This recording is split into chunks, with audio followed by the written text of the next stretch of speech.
Yan, hello guys, magandang hapon po sa ating lahat.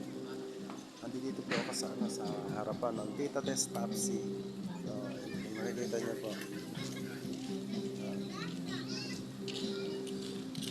Ayan po yan, ito po yung sikat na kantin po dito sa may Binadyawan po. Marami pong kumakain dito po na mga nag-i-stop over po rito. Pati JNT po dito na nagde-deliver po sa Likab, sa Nueva Ecija. Dito sa Quezon po, Quezon Nueva Ecija. Dito po sila mga nagsisikain. Ito po yun, sikat na restaurant po. At marami na rin po sikat na mga vlogger po na nagpupunta po dito.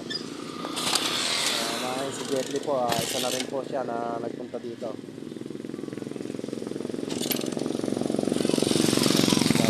Ayan po yung pwesto nila.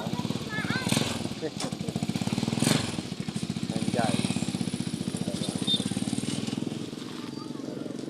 Sikat na sikat po yan. Yung Tita Tess Tapsi restaurant po na yan. Marami silang na murang mga pagkain. Bukod sa mura po, masisiyahan naman po kayo kumain. Masarap po siya. Special po yung mga kanilang mga menu. So ayun guys, ito po. So, ayun po yung mga kanilang ihaw-ihaw.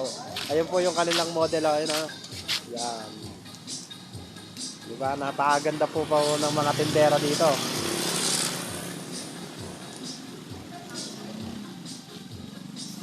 Yan po yung kanilang ihaw-ihaw.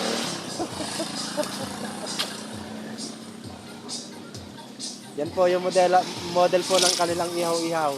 Si Mitz. Ayun guys. Dito na po tayo sa loob.